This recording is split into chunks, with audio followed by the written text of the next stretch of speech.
One other critical item that went along with Adam's application, and probably with just about all applications, is the consent form.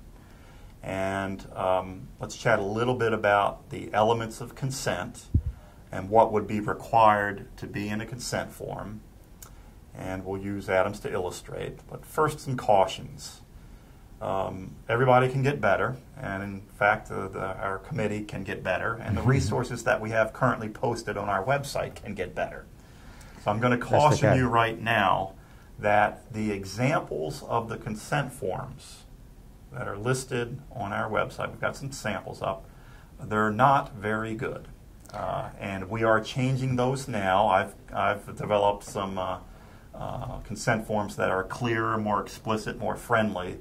And Adam, you want to chime in about an actual happening here? As I mentioned earlier, I went to Dennis to go over the application and try and fill it out. And I downloaded one of those consent forms from the website and used it as my example and my guide. And I modified what they said to meet my study, but used their language, their terminology, and thought, hey, this is great. I pulled it off their website. This is the consent form that can work.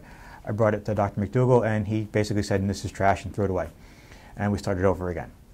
So be cautious of the consent forms on there, and the best thing to do is meet with your advisor on that and develop the consent form together. Included in the materials that you get are sample consent forms that are written in a way that really are quite clear and have the required elements. So let's address those, and I've got a sample in the packet you have. When you start the consent form, I recommend highly that you simply start off with introducing yourself. And I'm going to recommend that you use language which I refer to as first person. You're going to use the word I.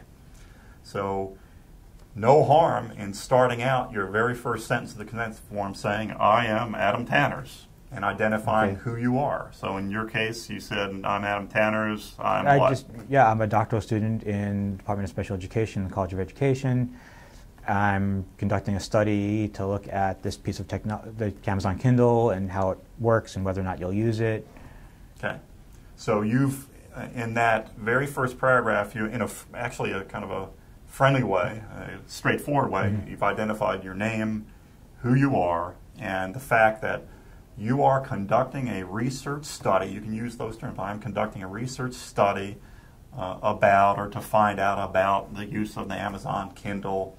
And the fact, one of the things I really liked about what he put in that paragraph was, I am doing this study as part of my requirements for earning a doctoral degree. So the person knows what your motivation is.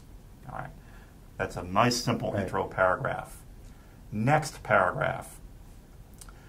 Remember when we chatted about listing the activities and the time commitment? So question the next 2. paragraph, I would say, I am asking for your permission, your consent, to participate in my study. If you choose to participate, here are the activities that you will do and how much time it will take. And seriously, take that right out of what you put into question 2.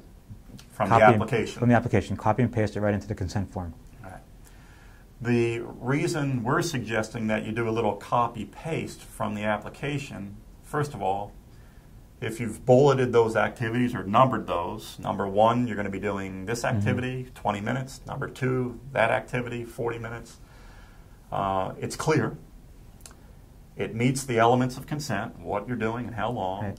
And you have a correspondence between what you've written in the consent form and what you've written in the application.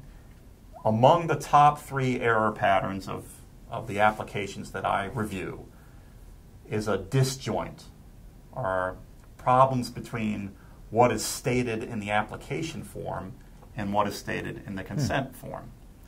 Very common. So we'll see things like one of the activities is a survey, and the survey seeks to find out your attitudes and experiences toward, let's say, use of technology in classrooms, in college classrooms. And in the application it says, this will take the participant approximately 50 to 60 minutes. Then in the consent form, same line, but it'll say, oh, it'll take you about 30 minutes.